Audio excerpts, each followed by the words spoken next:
Qu'est-ce que c'est la voie de l'éveil de l'utérus? C'est une voie qui est difficile à nommer, à cerner, à délimiter, à encadrer parce que c'est une voie qui goûte un espace d'immensité et un espace de vide qui sont difficiles à décrire en mots. La voie de l'utérus, c'est profondément une voie de ressenti, une voie d'expérience, une voie de retour au corps et une voie de retour au plein oui à l'incarnation. C'est vraiment restaurer ce souvenir où un jour, on a choisi de venir prendre un corps de chair et de venir offrir à la Terre, aux vivants, à l'humanité, notre don, ce pourquoi on est venu, l'espace où on est pleinement dans notre centre et on rayonne, cet endroit où on retrouve pleinement notre assise intérieure, notre souveraineté incarnée, qui déploie un champ d'action au service à chaque instant. Hmm. La voie de l'utérus, c'est vraiment pour moi la voie de retour aux origines. C'est la voie de l'origine de la création. C'est la voie de l'origine de nos lignées. C'est la voie de l'origine du pourquoi de notre humanité. C'est la voie de l'origine. C'est la voie d'où tout naît et où tout retourne. C'est une voie de vérité pure, dans laquelle il n'y a pas de faux semblant. C'est une voie qui brise le voile de l'illusion. C'est une voie qui nous demande de restaurer la pleine conscience, de redevenir ces voyantes qui, par-delà l'illusion, par-delà les croyances limitantes, les barrières, se souviennent de ce qu'est être voyante devant l'éternité. La voie de l'utérus est vraiment une voie qui nous demande de retrouver cet endroit où le corps est prière, où le corps redevient euh, un bâton de prière pour le monde. La voix d'utérus, elle s'expérimente à chaque souffle, à chaque caresse de l'air sur notre corps, à chaque son qui vient réveiller, faire écho à la symphonie du vivant à l'intérieur de notre structure. La voix de l'utérus, c'est une voix de lien. L'utérus nous offre la delphité puisque nous sommes toutes et tous dans cette humanité issus, nés d'un utérus. Donc en tant qu'humains et humaines, on a tous passé autour de 9 mois dans un utérus. Et on a toutes et tous vécu le processus de la naissance. On comporte donc tous en nous le souvenir, la mémoire de ce qu'est physiquement un utérus. Voilà, on l'a expérimenté à cette période de vie où on était dans un état de fusion. Le nouveau-né, l'embryon, il est vraiment dans cet état de pure ouverture, de oui plein à l'expérience. Et c'est dans cet état-là qu'on a expérimenté l'utérus, qu'on est arrivé dans cette incarnation, qu'on a été un jour dans le ventre de notre mère. La voie de l'utérus, elle est profondément humaine. Elle est celle qui donne la vie, celle qui donne la mort. Et elle est celle qui ouvre la voie.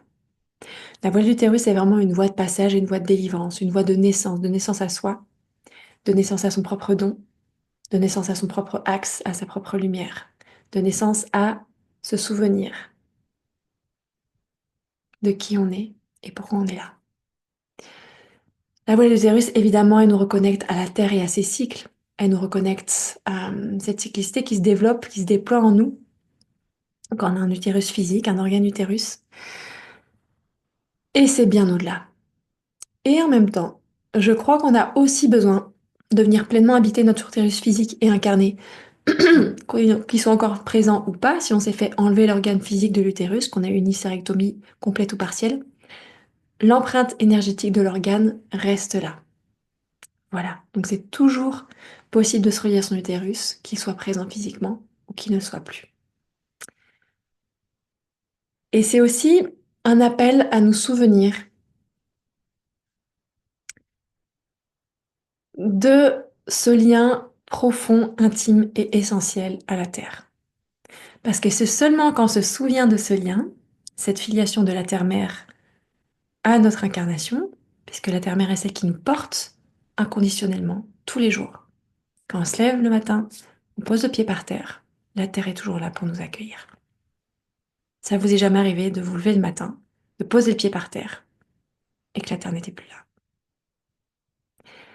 Ça, c'est le témoignage vivant de l'amour inconditionnel que nous porte la Terre à chaque instant. Quelle que soit l'humeur avec laquelle on se lève, quelle que soit la façon dont on traite la Terre physique, la Terre, tous les jours, est là, sous nos pieds, pour nous porter.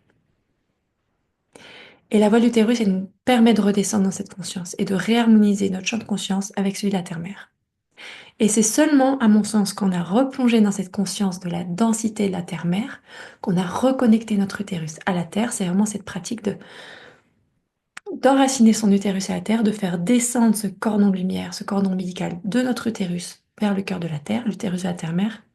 C'est seulement en ayant redéployé pleinement le champ horizontal de son incarnation, sa densité, sa chair, sa matière, qu'on peut retrouver la mémoire pleinement incarnée de l'utérus de l'origine, de l'utérus de la création, de l'utérus cosmique, de la grande-mère originelle, du Père-Mère créateur-créatrice. Donc pour moi, l'utérus, c'est une voie qui est bien au-delà de comprendre le cycle menstruel, de savoir ressentir son utérus physique, de développer son féminin sacré. Pour moi, la voie de l'utérus, elle est, elle est une voie complète. Et donc, elle est au-delà du féminin, du masculin, de la dualité. Elle rassemble, elle relie et elle restaure l'union sacrée en soi, dans l'espace du cœur. Pour pleinement descendre à la rencontre de l'utérus, on a besoin de rentrer par la roue d'énergie du cœur et de plonger depuis cette rivière infinie d'amour du cœur vers l'utérus. C'est en passant par cette porte que l'utérus est suffisamment dans un cocon, dans un contexte d'amour tel, quand on passe depuis notre cœur, qu'on rencontre notre utérus, l'utérus reçoit cette attention depuis un regard unifié du cœur. Et quand on vient toucher à travers ce regard intérieur notre utérus, cette conscience utérus, en ayant fait ce trajet depuis l'espace du cœur, l'utérus ne peut que se fondre, s'ouvrir et se révéler. Et alors l'utérus nous emmène dans ce voyage, dans le vide, dans l'hyper-concentration d'énergie, dans l'hyper-condensation du vide, du vide, du vide, et nous fait traverser les différentes couches de vide, toujours plus sombres, toujours plus impénétrables, toujours plus denses, et d'une condensation ultime. C'est vraiment comme si tout l'univers, vous le rameniez en un seul point, le bindu, le point originel. Tout l'univers, tout le cosmos, toute la galaxie, tout le système planétaire, le soleil, tous les humains, tout en un seul point. C'est ça la puissance de l'utérus. C'est cette hyper-condensation qui contient l'univers entier. Et ça, c'est en nous, dans nos bassins, dans nos matrices, dans nos haras. Et une fois qu'on a plongé dans tous ces vides, toutes ces couches de vide, parfois un, un état de pure réceptivité peut naître de cette enveloppe, de cette structure, de cette coupe du bassin, de cette offrande incarnée matière qu'est notre corps. Et alors peut rejaillir la lumière. La lumière restaurée depuis les profondeurs de notre être. Et alors, on redevient ce grand soleil spirituel pour tout notre entourage, pour toute notre communauté. Et petit à petit, plus il y a d'utérus qui s'éveille, plus il y a de cheminement conscient qui, qui pulse dans nos bassins, dans nos corps, et plus on peut être cet axe prière incarné pour le monde, pleinement consciente, en ressentant entièrement tout ce qui est là à chaque instant, dans notre corps, dans notre ventre, dans notre utérus. Voilà, la voix de l'utérus, on pourrait la décrire à l'infini. On pourrait juste se taire et écouter le silence. Et ce serait peut-être la meilleure façon de rencontrer, de présenter et de se laisser initier. par l'utérus. Voilà, merci.